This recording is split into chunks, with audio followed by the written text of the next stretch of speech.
40 fois l'âge de Oui, l'univers. oui, oui, oui, oui. Le calcul est très simple. C'est un tiers par un tiers par un tiers que vous multipliez donc. Euh, au total, 10 phrases de 3 mots, ça fait 30 mots. Donc c'est un tiers par un tiers par un tiers, 30 fois. Eh bien, j'ai fait le calcul, ça fait 40 fois l'âge de l'univers. Euh, donc, vous voyez, le hasard, c'est pas le hasard pur et dur, le hasard total, totalement livré à lui-même. Euh, je dirais, il n'y a pas pire pour espérer obtenir des choses intelligentes dans des délais raisonnables. Il n'y a pas pire que le hasard. C'est la pire solution. Donc, et puis, alors, donc un deuxième, j'ai imaginé une deuxième expérience justement qui montre que, en revanche, si on laisse une part de hasard, mais pas totale, mais qu'on aide le hasard par une intelligence, c'est-à-dire par la nôtre, c'est-à-dire, donc là, euh, la règle du jeu change un peu. Euh, donc chaque jour de nouveau, on fait un tirage, mais euh, on garde, parce que dans le précédent exemple, à chaque fois, on repartait de zéro. Hein, à Ouais. chaque fois.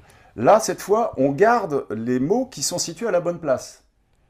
Par exemple, ici, donc, Luc et Don, on les garde. On les garde. Donc, euh,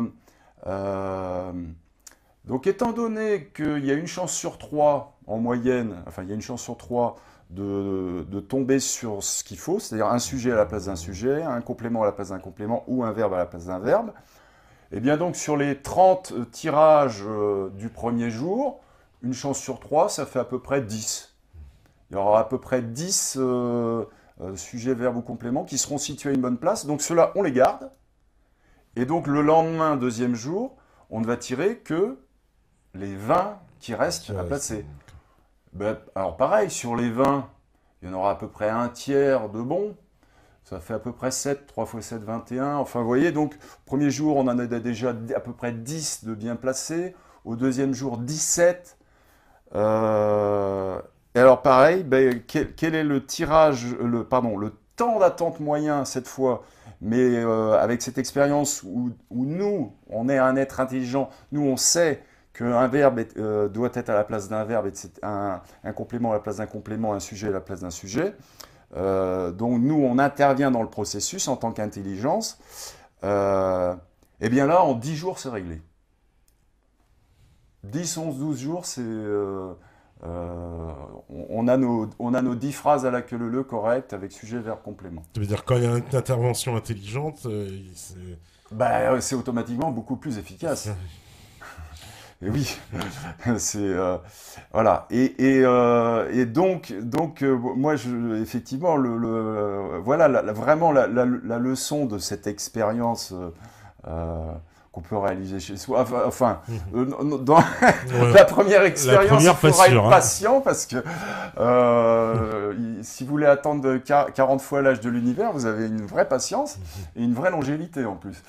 Euh, voilà, donc voilà pour ce carton. Donc voilà qui voulait, qui visait simplement à montrer que euh, La loi du hasard, elle laisse beaucoup justement, trop de probabilités qui sont improbables. À la fin, ça devient improbable, en fait. C'est ça. La ben, probabilité, quand elle est trop grande, elle devient très improbable, en fait.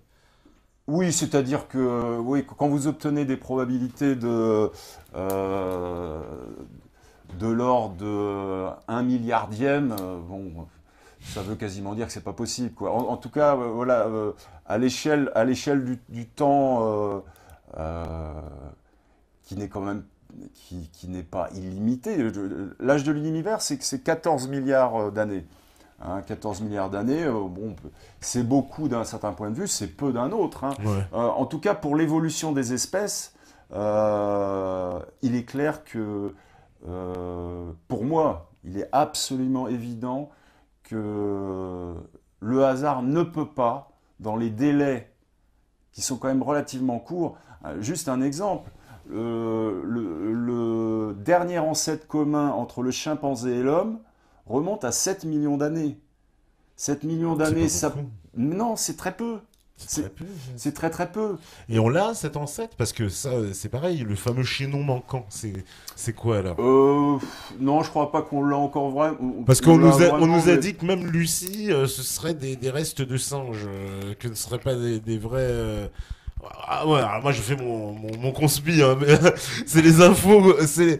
Lucie, je vois sans cesse des articles passer où on démonte l'affaire de Lucie en nous disant que ce sont des restes de singes, qu'on avait présenté ça au monde à l'époque comme étant des restes humanoïdes, mais qu'en fait, l'analyse aujourd'hui et la structure justement ADN de ces êtres-là montre que c'était des singes et non pas, non, n'avait rien d'humanoïde. Alors, c'est quoi Alors, bon, je ne suis pas spécial. De toute façon, on en apprend quasiment tous les ans sur les origines de l'homme. Enfin, quand même, il y a peut-être pas tous les ans, mais il y a quand même assez régulièrement, au moins tous les 5 ans, on fait des découvertes de nouveaux fossiles, et à chaque fois, ça fait des remises en question des théories précédentes. Donc, on est, je veux dire, on a découvert, on a découvert que nous sommes découverts des ancêtres plus anciens que Lucie et qui n'étaient pas dans la même zone géographique. On s'est découvert un ancêtre au Tchad. Je crois que c'est Aurorine, je crois, si je ne m'abuse. Mais oui, mais alors, cette évaluation de 7 millions, justement, de 7 millions d'années entre le chimpanzé et l'homme, c'est une évaluation qui se déduit des différences génétiques qu'on constate actuellement entre l'homme et le chimpanzé. C'est-à-dire que plus grande est la différence génétique entre deux espèces, plus l'ancêtre commun est éloigné. C'est logique.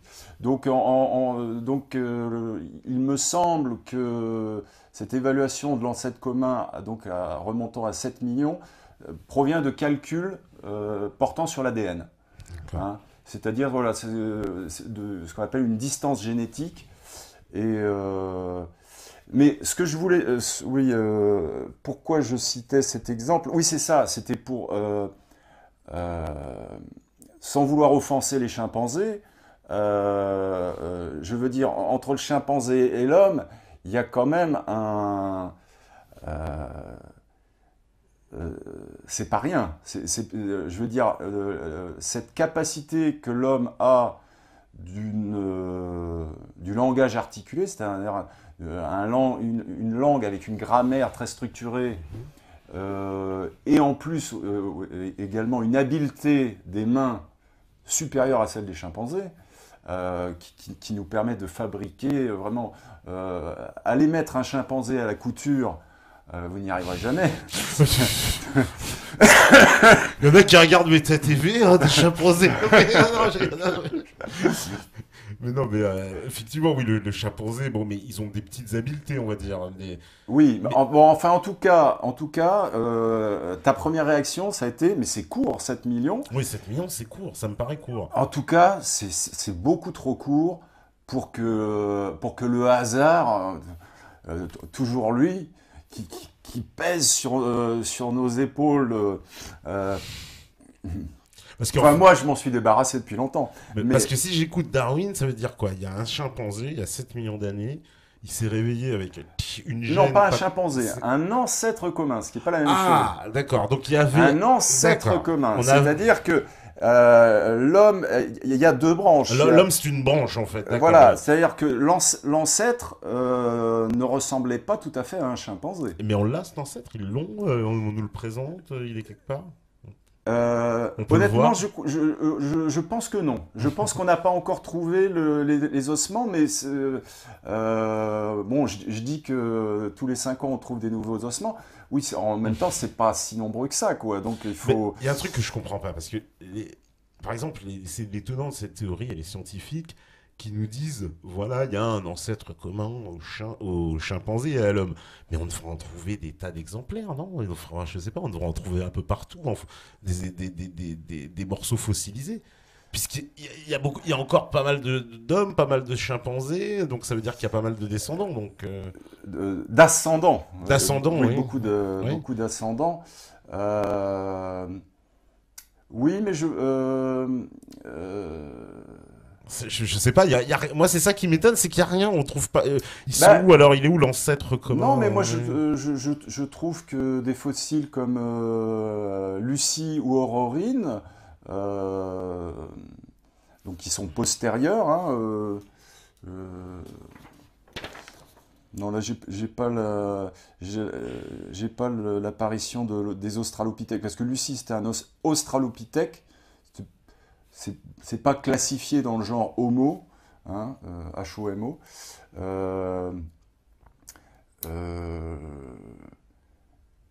Australopithèque, c'est quoi? C'est-à-dire, ils sont pas encore humanoïdes, vraiment, quoi, en fait. Alors, les Australopithèques, déjà, se déplaçaient debout. D'une manière permanente, ce qui n'est pas le cas des chimpanzés. Les chimpanzés, la plupart du temps, ils marchent à quatre pattes. De temps en temps, ils se lèvent, ils sont capables de faire quelques pas debout, mais la grosse majorité du temps, leurs phalanges sont comme ça. Ils avancent sur leur dernière phalange. Donc l'Australopithèque, de ce point de vue-là, est quand même plus proche de l'homme que du chimpanzé, quand même. Mais bon, honnêtement, je ne suis pas spécialement spécialiste de la genèse de l'homme à partir de cet ancêtre commun. On pourrait parler aussi de l'ancêtre commun avec le gorille, qui est encore un petit peu plus lointain, et puis avec l'orang-outan, qui est encore un peu plus lointain. Mais on a des cousins avec tous les singes. Oui. Mais de toute façon, on a des liens de cousinage même avec les chauves-souris, hein, ou les éléphants. Nous sommes, puisque il y en a certains j'avais deviné, mais mais non, mais c'est ce que nous dit la science, quoi. Oui, parce que je veux dire, à un moment donné, sont apparus dans les eaux, dans les mers, les premiers vertébrés qui étaient des poissons. Ouais. Donc, ces poissons sont les ancêtres communs de l'éléphant, de la chauve-souris et de nous-mêmes. Donc voilà. Donc simplement après, donc il y a cette phénoménale créativité qui, pour moi, ne peut pas être due au hasard. Hein, je crois que maintenant vous l'aurez compris. Cette phénoménale créativité d'être vivant extrêmement compliqué, qui fait que voilà que tous les vertébrés, mais ça peut se dire, on a également des ancêtres communs avec les insectes. Ouais. De toute façon, à la base, la vie est apparue il y a 3,8 milliards d'années. Les premiers êtres vivants, c'était des êtres unicellulaires, des cellules isolées. Ouais. Donc tous les êtres vivants descendent de cette souche de cellules de type un peu bactérie, on va dire. Voilà, et plus on est proche morphologiquement de telle ou telle espèce d'animal, plus notre ancêtre commun, moins notre ancêtre commun est lointain dans le passé. Mais donc on est plus proche des chimpanzés, alors, certainement. En tout cas, oui, on est un peu plus proche du chimpanzé que du gorille et que de l'orang-outan. Voilà. Un peu plus, mais c'est pas énorme. Je te propose, on va faire une petite pause, parce que c'est l'heure de la première pause. Voilà, la régie, elle est prête à vite. C'est que ça va vite. Hein, oui. Alors, il y a plein de réactions. Bon, on reprendra un petit résumé de toutes les réactions. Et bien sûr, ne vous inquiétez pas, on répondra aux questions, parce qu'il y a plein de questions, évidemment. Donc, Troisième partie, on répondra, on fera un grand tac au tac de toutes les questions. Et puis, Là, il est quelle heure? il est, Ah, on a une heure. On a encore 2 heures, ça on va. a Ça encore va. de belles heures. Ça et va, puis, parce que je préviens les métanotes, il y aura de nouveaux cartons à présenter. Et là, on va rentrer dans le vif du sujet, de l'ADN, des gènes, des mutations, etc. eh ben, on va y rentrer à fond Voilà. dans les gènes, à fond dans l'ADN. La régie, elle est prête. Voilà, c'est la régie, c'est un descendant de poisson aussi. Bah voilà, à vous la régie. Voilà, donc de retour sur la libre antenne, toujours avec Xavier Quentin, toujours pour parler donc de la théorie de l'évolution et justement un peu de... Là, on va dire qu'en première partie, tu as bien posé des jalons de ce que c'était et tu viens voilà, de démontrer que le hasard, on va dire, en tout cas, n'était pas la meilleure formule quand on voulait arriver à quelque chose. En tout cas, si on avait un objectif. Oui, quelque chose d'intelligent. D'intelligent. Il y avait, je crois que c'était le docteur Gernez qui, en forme de boutade, disait vous mettez sur le sol toutes les pièces détachées d'une voiture, puis vous attendez 1 million d'années, puis vous obtenez une voiture, quoi. Il dit, en gros, c'est ce qu'on veut nous faire avaler. Ça, c'est une jolie métaphore, ouais, c'est vrai. Donc, Donc bon, j'ai alors, lu aussi, oui. juste pour dire un peu, bon bah il y a un peu de tout comme réaction, beaucoup de gens. Alors des fois ils ne comprennent pas tout, alors il y en a qui disent, des fois j'ai pas compris. Alors, N'hésitez pas à poser des questions. il y en a plein. On n'a pas encore. Il va falloir maintenant quand même qu'on rentre dans le vif du sujet de ce qu'est un être vivant, l'ADN, les gènes, etc. On ne peut pas y couper parce que l'évolution dépend de tout cela. Alors, j'ai fait un carton, les êtres vivants. Ah, allons-y. Voilà, alors, ne vous inquiétez pas, pardon, c'est très dense, mais on va expliquer toutes les parties de ce carton. Alors, au début, il y a 2 cellules. Chez les animaux, un ovule qui vient de la mère, un spermatozoïde avec son flagelle qui vient du père. Alors, ce que vous voyez ici représenté par des bâtonnets rouges, c'est les chromosomes de la mère. En bâtonnet bleu, les chromosomes du père. Après fusion des 2 cellules, alors, pour les puristes, le spermatozoïde est beaucoup plus petit que l'ovule, mais là, c'est pour les besoins de la clarté du dessin que j'ai agrandi exagérément le spermatozoïde. De même, ici, le rond que vous voyez ici, c'est le noyau de la cellule. Pareil, le noyau de la cellule est beaucoup plus petit, mais tout ça, c'est pour des besoins pédagogiques. Hein. Alors, en tout cas, après fusion de ces 2 cellules ayant chacun leur chromosome, on obtient donc la première cellule, qui a autant de chromosomes venant du père que venant de la mère. Donc par exemple, chez nous, l'espèce humaine, nous avons 46 chromosomes. 23 viennent du père, 23 viennent de la mère. Et alors c'est quoi les chromosomes? Eh bien, voici une représentation très classique d'un chromosome. Hein, un chromosome, c'est une molécule d'ADN. Hein. Donc, c'est la fameuse structure que, quand même les gens peu versés dans la biologie en ont entendu parler ou ont déjà vu ce type d'image de la double hélice d'ADN. Oui. Hein. Donc, en fait, effectivement, c'est une armature chimique, effectivement, avec 2 hélices ici, deux hélices, et donc 4 composés chimiques qui sont la thymine, l'adénine, la cytosine et la guanine. Bon, peu importe si vous retenez ou pas ces noms-là, c'est pas grave. En tout cas, qui sont complémentaires, c'est-à-dire ce que vous avez à retenir, c'est les lettres au moins, A, G, T, C. Alors, à un A, il correspond toujours dans la première hélice, un A dans la première hélice, il correspond à un T dans la deuxième hélice.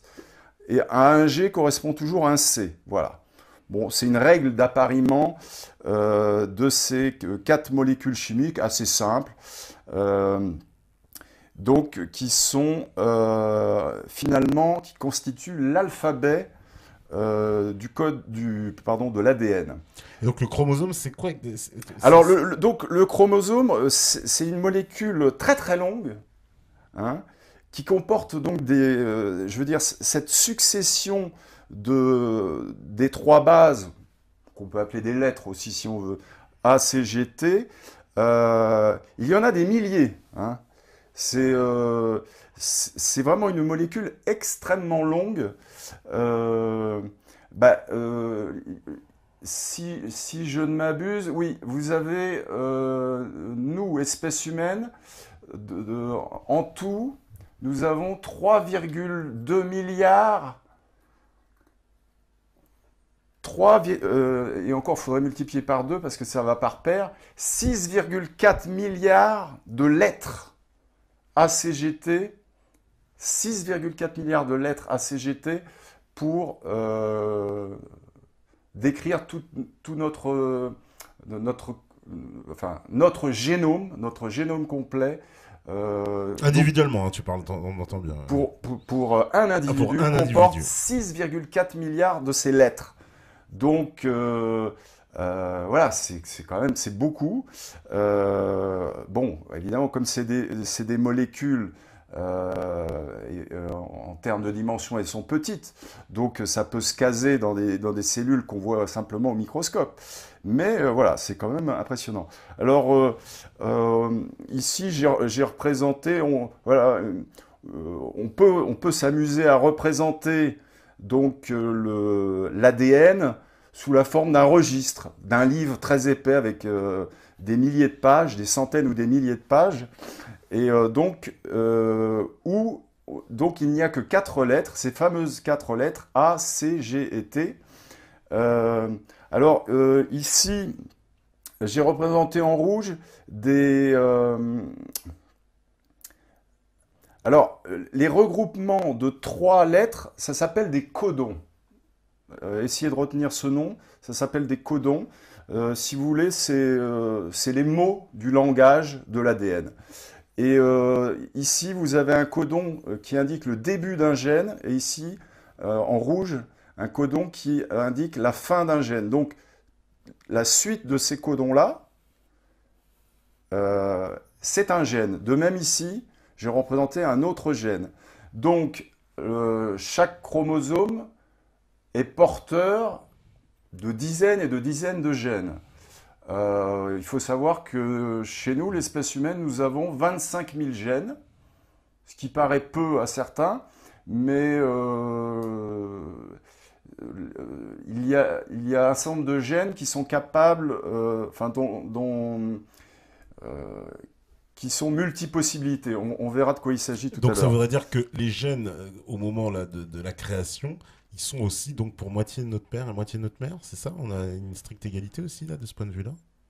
Il y a une totale égalité, effectivement. Là, effectivement, j'ai représenté les chromosomes.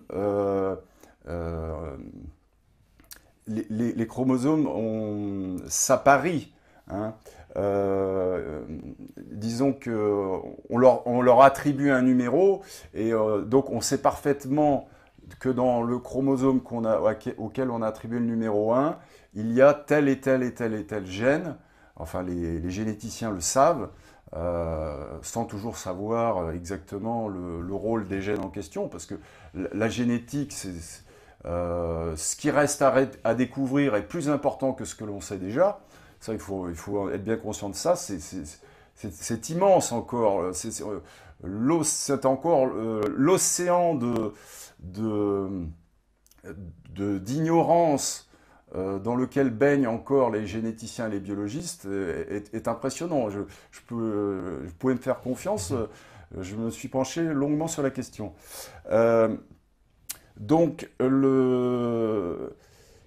Oui, mais qu'est-ce que c'est que cette succession donc, de lettres donc, qui sont des composés chimiques? À quoi ça sert? Eh bien, C'est pour ça que j'ai représenté ça sous la forme agréable d'un livre. C'est la Bible un peu. Oui. Et... ça fait un peu une Bible, non, mais je pense... Et voilà, mais nous avons chacun notre propre Bible en chacun de nous. C'est-à-dire, voilà, dans ce livre, on a le plan de fabrication de l'individu. Voilà. Donc pour moi, ça peut donner ça m'a donné l'idée d'une définition de ce que c'est un être vivant.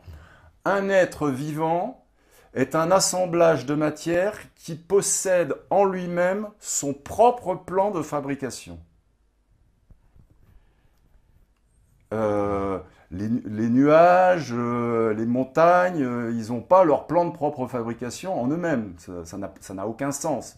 Les êtres vivants, oui. C'est-à-dire que chacun d'entre nous, dans chacune de nos cellules, il y a cette encyclopédie cachée au fin fond de chacune de nos cellules, et nous avons des milliards de cellules.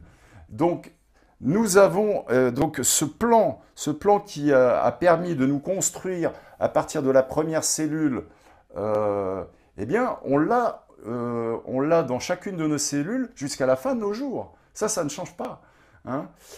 Sauf que ce plan de construction, évidemment, ne sert qu'une fois. Il sert pour le passage de la première cellule jusqu'à l'âge adulte. Alors ici, j'ai représenté, c'est un oiseau, ici en l'occurrence. Hein. Donc, ce plan de fabrication, bon, c'est progressif. Hein. Ça va à son rythme. C'est-à-dire que la première cellule, quelques heures après de la formation de la première cellule, elle va se diviser en deux. Puis chacune des cellules vont elles-mêmes se diviser en deux, et ainsi de suite, de manière exponentielle. Donc on va obtenir au bout de quelques jours une grappe de cellules. Hein, ceci, c'est une grappe de cellules. Et puis au bout de quelques semaines, en regardant au microscope, on va commencer à observer quelque chose qui ressemble à un être vivant. Ici, une sorte de poussin, enfin un oisillon. Petit exemple pour vous montrer encore le degré d'ignorance. C'est pas un reproche que je fais aux généticiens. Moi, j'admire leur travail, qui n'est pas facile. Mais un exemple de l'ignorance encore de pans énormes à savoir sur les fondements de la biologie et de ce qu'est un être vivant, c'est la question suivante. Ici, j'ai représenté deux axes en rouge. Cet axe, c'est l'axe que l'on appelle antéro-postérieur. Hein. Voilà. Là, c'est le postérieur de l'oisillon, hein, et ici, c'est le côté antérieur. Et cet axe-là, c'est l'axe qu'on appelle dorso-ventral. Donc, ventral pour le ventre, dorsal pour le dos. Donc, il y a déjà un grand mystère, c'est comment, à partir d'une première cellule qui n'a aucune orientation, je veux dire, cette première cellule, il n'y a pas d'axe haut-bas, droite-gauche, ni d'ailleurs pour les deux premières cellules, mais en tout cas, à un moment donné, et les spécialistes en embryologie ne savent pas exactement pourquoi et comment, à un moment donné, tout à coup, l'embryon va acquérir des orientations. C'est-à-dire...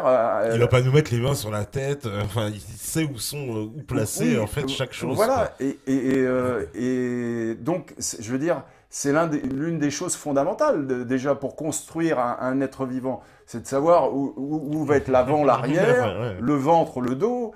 Voilà, ça c'est... Eh bien voilà, les spécialistes d'embryologie ne savent toujours pas répondre à cette question. Comment s'effectue l'orientation de quelque chose qui ne l'était pas au départ? Ça reste un mystère. Voilà. Donc, et tout ça sera inclus, enfin le plan de construction, bien sûr, dans la cellule de départ, forcément. Et Ah ben oui, a Il y priori, il y a pas d'autres informations ailleurs. ouais. Dans le hors du noyau, si, il y a un peu de matériel génétique, de l'ADN mitochondrial, mais je ne vais pas rentrer dans ce genre de Mhm. détails. Mhm. Euh, Bien, donc, euh,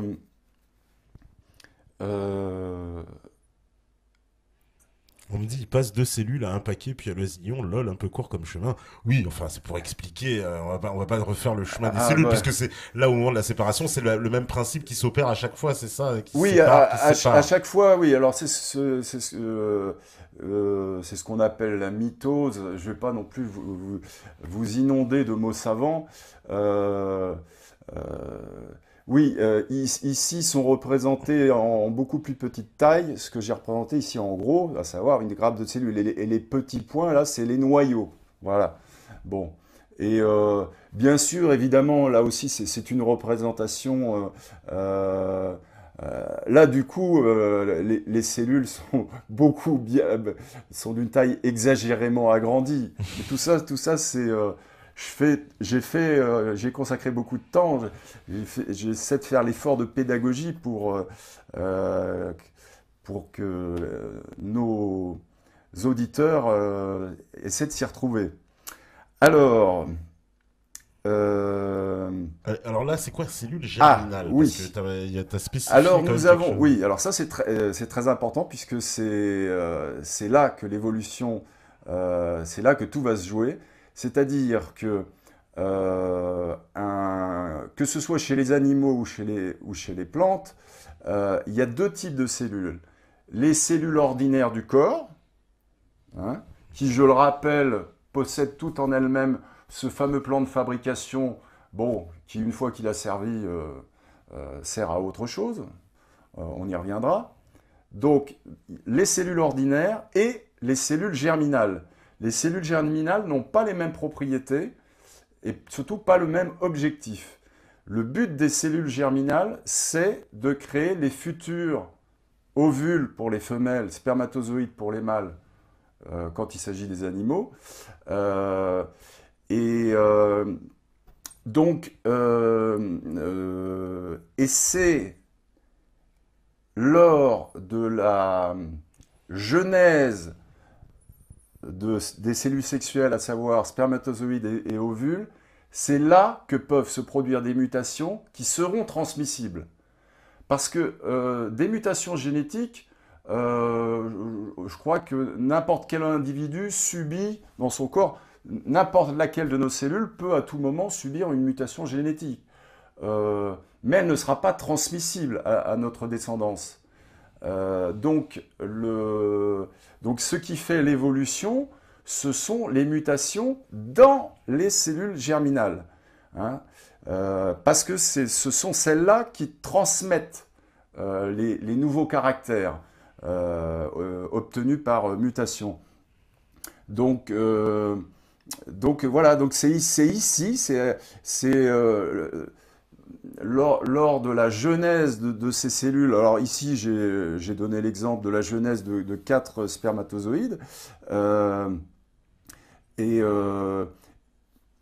une différence importante entre la manière d'évoluer des cellules germinales et celle des cellules ordinaires, comme ici, c'est que les cellules ordinaires ont toujours un chromosome père, un chromosome mère, et ça pour toute la liste de leurs chromosomes, alors que les cellules sexuelles, ici les spermatozoïdes, n'ont plus qu'un seul chromosome. Si vous voulez, ici, en bleu, vous avez les chromosomes du grand-père, du futur oiseau à naître, et en rouge, les chromosomes de la grand-mère. Hein. Et, donc ça c'est donc le grand-père et la grand-mère côté paternel. Et évidemment, vous aurez également les chromosomes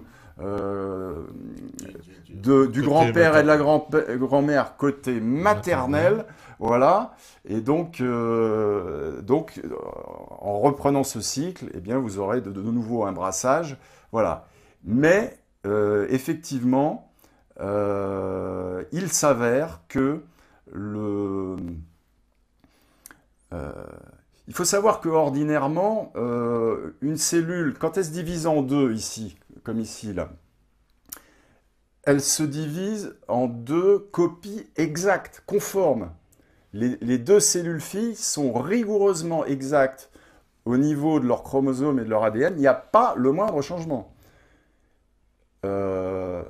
Sauf quand il y a mutation, ce qui est statistiquement quand même assez rare. Disons qu'on estime que pour chacun de nos 25 000 gènes,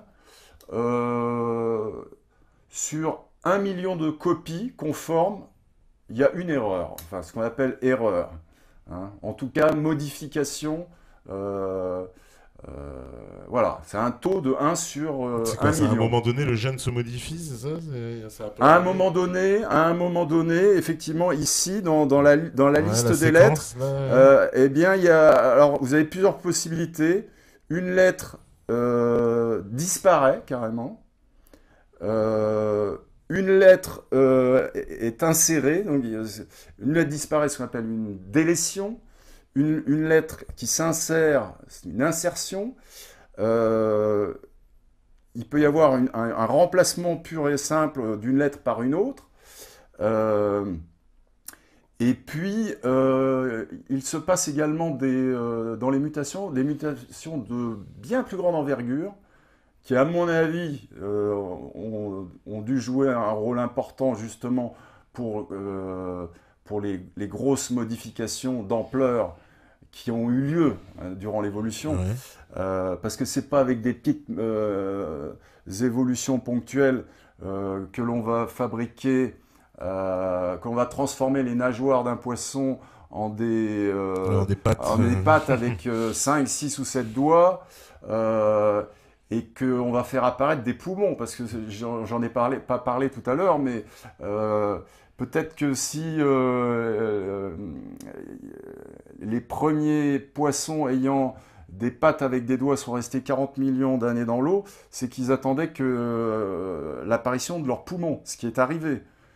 Je signale au passage l'étrangeté de cette coïncidence. Comme par hasard, les poissons qui deviennent un peu comme des salamandres, finalement, avec leurs mains et leurs doigts, tout à coup voient des poumons leur apparaître, en plus des branchies. Parce que pour sortir de l'eau, évidemment, il fallait avoir des poumons aussi. Donc ça fait une sacrée coïncidence. Et on pourrait citer aussi l'exemple des oiseaux, l'apparition des ailes. Et il y a des milliers d'exemples. Bon. Oui, alors il y a donc lors de ce processus donc de genèse des spermatozoïdes ou des ovules, il y a un phénomène qui s'appelle l'enjambement, c'est-à-dire que les chromosomes homologues, c'est-à-dire qui se correspondent, qui ont le même numéro selon une numérotation clairement définie, les chromosomes du père et de la mère s'échangent du matériel génétique. Et en plus, mais alors là, ce sont parfois des échanges de très grosse ampleur, c'est-à-dire des milliers.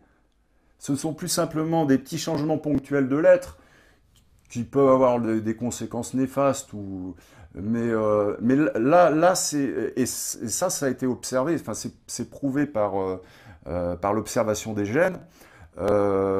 Et c'est un phénomène bien connu qui s'appelle l'enjambement, ou en anglais crossover. Donc, le chromosome bleu du père et le chromosome rouge de la mère, ils se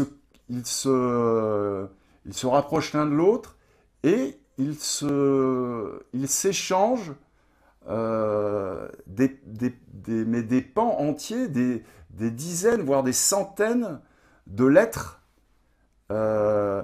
donc créant de fait des chromosomes mutants. Donc c'est que dire quoi? C'est une nouvelle espèce qui apparaît? C'est quoi? Euh, alors ça c'est très difficile de répondre à cette question parce que euh, le problème c'est que les mutations, on ne les voit jamais en direct.